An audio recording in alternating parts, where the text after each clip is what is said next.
بين مجموعة من الممثلين المعروفين يعني. هو كان سيد زيان يسوق سيارته بسرعة. ايوه. وفات من عند يعني الفنان كاظم الساهر، يعني فات بشكل قريب جدا يعني. فاعتبروها هذه حادثة واخذوه الى واحد من مخافر الشرطة، وكان العقيد جميل راتب. جميل راتب. جميل راتب. ومعالي وزير الداخلية كان كمال الشناوي. راح نشوف كيف بدا الموضوع وكيف انتهى. ولا كلمة، بقالي 3 أشهر في الاسم المنيل ده ولغاية دلوقتي ما مسكتش حرامي. طب أعمل إيه عشان الناس تصدق إني أنا ظابط؟ الله، أنت سايبني أتكلم لوحدي وساكت يا شاويش الغبرة أحمد يا بدير. اهدي مالك يا سعادة البيه، الموضوع كله سبهللي. روق دمك مال. في حادثة سيقع حصلت دلوقتي، قال ليه إن الولد سيد زيان صدم الفنان كاظم الساهر. دخلهولي بسرعة، أنت مستني إيه؟ خش يا أستاذ سيد. السلام عليكم ورحمة الله وبركاته. أنا أعرف في أغنية لصباح اسمها على قلبي هواك زي العسل. أول مرة أعرف إن في أغنية اسمها على إيدي أفاك زي العسل. عزفها الشاويش أحمد على أفايا، والله العظيم. ولا كلمة. إيه اللي بيحصل ده؟ لما أسألك تجاوب. هي يا أستاذ سيد إيه اللي حصل؟ يا سعادة اللوز، أنا كنت ماشي بسرعة 160 ساعة في الكيلو، لقيت يافطة مكتوب عليها خش شمال. إيه بدوس على الفرامل سابت مني، دخلت في الأجزخانة على طول، وفي واحد اتنطر مانيش عارف هو مين. ده الفنان كاظم الساهر. ده الحظ المنيل ب60 ليلة. ده هو زميلي وصاحبي. اخلص ولا كلمة. لما اسألك تجاوب. المسألة بقت قضية رأي عام. ناديلي على الشاهد الأول. خش يا أستاذ وحيد يا سيف. أيوة سعادة البيه. الله مالك في إيه؟ يا أنت رتبتك إيه؟ عقيد. يا سيادة العصير. الله، أمال المدام خلاط فين؟ مالك في إيه؟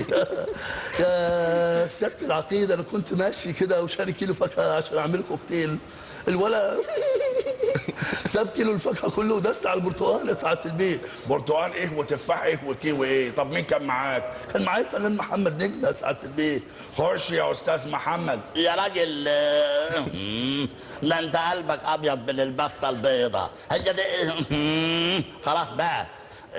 مشي الموضوع وانت قلبك عسل. ما تخليك بحضر خير يا استاذ صلاح يا سعداني. ايه دي؟ ايه اللي انا بس شوفوا يا اخواني، الموضوع ده اي والله يا راوي، الموضوع ده يسمى في قاموس الحياه يا استاذ محمد قضاء وقدر، اهو زي وصيفه ووهداني. انا المهم يا اخواني ما حصلش اي حاجه. ما تقول حاجه يا استاذ محمود يا عبد العزيز. انا بالنسبه لي اشتغلت ضابط مخابرات في رافد الهجان.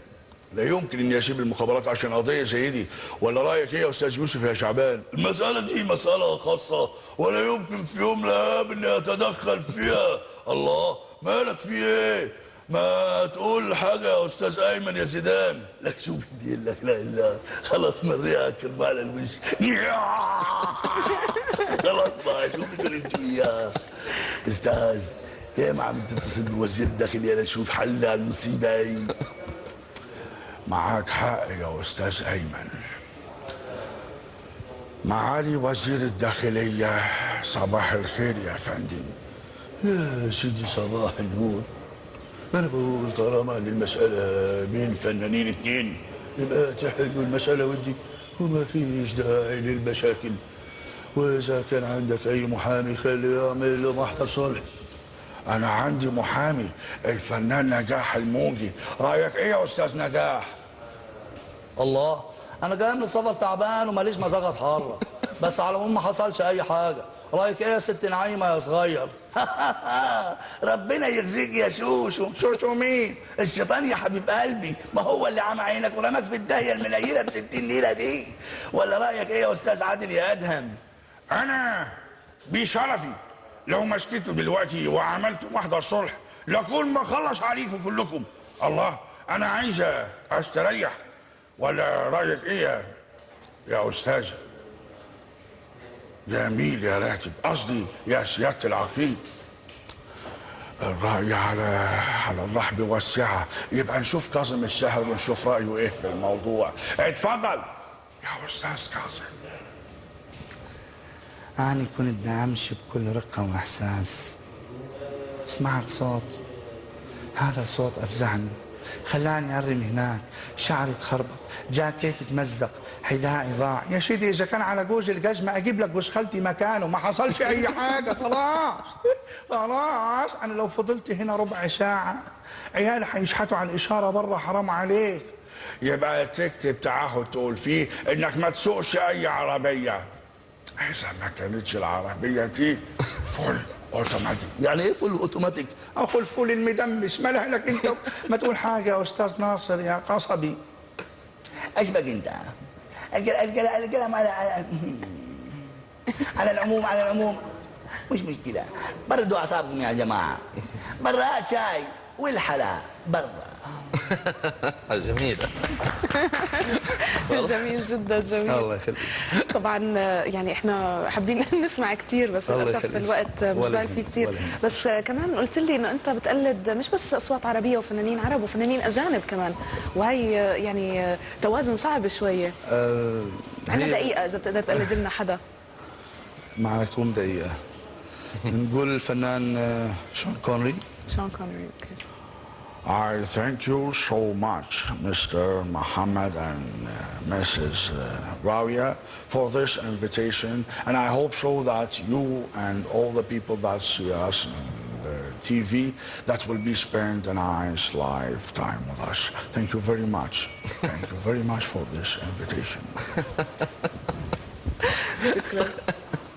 طيب باسم، بالفعل يعني كنا نتمنى زي ما قالت راوية انه نسمع المزيد. عيشنا باجواء انه بالفعل عم نحضر مسرحيه من تاليفه ومن وتمثيله. تاليفك، وما شاء الله يعني اكثر من نجم جمعت في ما شاء الله. المسرحيه. شكرا كثير، وان شاء الله يعني بنقدر بلكي نستضيفك بالايام المقبله بحلقات اخرى هيك إن شاء الله. يعني اضفاء روح الطرفه على هالبرنامج ان شاء الله. وانا احب اشكر العربيه واشكر الاستاذ محمد والاخت راويه، واشكر الناس اللي وصلوني ووصلوا صوتي للعربيه. وحقيقه انه جروب الMPC كله هو جروب الذوق الرفيع. الله يخليك. شكرا. شكرا لك.